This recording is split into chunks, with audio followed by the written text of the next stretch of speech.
എങ്ങനെ മനസ്സിലായി ഭാര്യയ്ക്ക് വേറൊരു ബന്ധമുണ്ട് എന്നെങ്ങനെ മനസ്സിലായെന്ന് പറഞ്ഞപ്പോൾ ഇദ്ദേഹം സാറേ എൻ്റെ ഭാര്യയ്ക്ക് ഒരു അവിഹിതമുണ്ട്.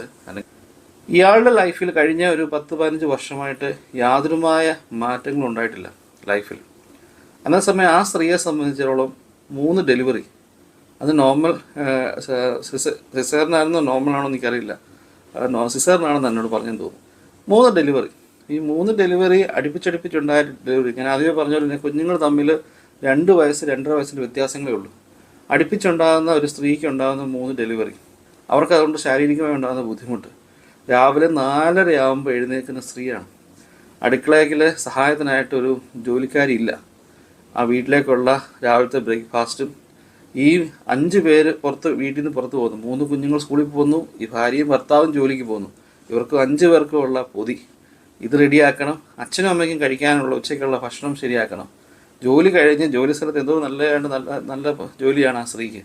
അവിടുത്തെ ജോലിയും തിരക്കും കഴിഞ്ഞിട്ട് തിരിച്ച് വീട്ടിൽ വരുന്ന സ്ത്രീ വീണ്ടും അടുക്കളയിലോട്ടാണ് നേരെ വന്ന് കയറുന്നത്. അന്നേരം വന്ന് ചായ ഇട്ട് ഇവർക്കെല്ലാം കൊടുത്ത് പാത്രമെല്ലാം കഴുകി വെച്ച് കാര്യങ്ങളെല്ലാം ചെയ്ത് വീട് ക്ലീൻ ചെയ്യുക, എല്ലാം ചെയ്യുക, കാര്യങ്ങൾ ചെയ്ത് കുഞ്ഞുങ്ങളെയും പഠിപ്പിക്കുന്ന ഈ സ്ത്രീയാണ്. ഭർത്താവിനകത്തൊന്നും ഇടപെടുന്നില്ല. കുഞ്ഞുങ്ങളെയും പഠിപ്പിച്ചിട്ട് ഇവർ ചിലപ്പം ഭർത്താവും അപ്പനും അമ്മയും ഭാര്യയും അപ്പനും അമ്മയും ഈ ഭർത്താവും കുഞ്ഞുങ്ങളെല്ലാം കിടന്നു കഴിഞ്ഞ ശേഷമാണ് ഇവർ ചിലപ്പോൾ കുളിക്കാൻ പോലും പോകുന്നത്. കുളിച്ചിട്ട് തിരിച്ചു വരുമ്പം എങ്ങനെയും കിടക്കണം. ഈ പണ്ടൊരു പരസ്യം ഉണ്ടായിരുന്നു, ഫ്രൈഡേ എവിടെയെന്ന് ചോദിച്ചുകൊണ്ട് ഒരു പരസ്യം. അപ്പം എന്ന് പറഞ്ഞു വരുമ്പോഴാണ് ഭർത്താവ് ചിലപ്പം ഈ ഒരു ആഗ്രഹമായിട്ട് വരുമ്പം ഒരു പക്ഷേ ആ സ്ത്രീക്ക് ചിലപ്പം അതിനുള്ള ഒരു ശാരീരികമായി ഓക്കെ ആവണമെന്നില്ല, മാനസികമായി ഓക്കെ ആവണമെന്നില്ല. അത് പിന്നെ വെറുതെ ഈ നമ്മുടെ എന്താ പറയുക, വേഴ്സ്റ്റ് കേസിൽ ഇപ്പോൾ നമ്മൾ ഈ കടകളിലൊക്കെ ഇരിക്കുന്ന ബൊമ്മ കിടക്കുന്ന ഒരു വികാരത്തോട് കിടക്കാൻ ചിലപ്പോൾ അവർക്ക് സാധിക്കുകയുള്ളൂ. ഞാൻ അദ്ദേഹത്തിനോടൊരു 1/4 മണിക്കൂർ ഈ വിഷയത്തെ പറ്റി വളരെ ഡീപ്പായിട്ട് തന്നെ സംസാരിച്ച് കഴിഞ്ഞപ്പം എന്തോ അദ്ദേഹത്തിന് എനിക്കൊന്ന് വലിയൊരു മാറ്റം ഉണ്ടായെന്ന് തോന്നുന്നു. അദ്ദേഹത്തിൻ്റെ കുറേ കാര്യങ്ങൾ ഞാൻ നിങ്ങൾ കുറച്ചുകൂടെ സഹായിക്കണം. ആ സ്ത്രീ അടുക്കളയെ സഹായിക്കുകയും കുഞ്ഞുങ്ങളെ പഠിപ്പിക്കുന്ന കാര്യത്തിൽ ഇടപെടുകയും ഒക്കെ ചെയ്യണം. കാരണം അദ്ദേഹത്തിൻ്റെ ജോലി ഞാൻ വളരെ ചെറിയ ജോലിയാണ്, നല്ല ജോലിയുമാണ്, വലിയ ശാരീരിക ബുദ്ധിമുട്ടോ മാനസിക ബുദ്ധിമുട്ടുള്ള ജോലിയൊന്നുമല്ല.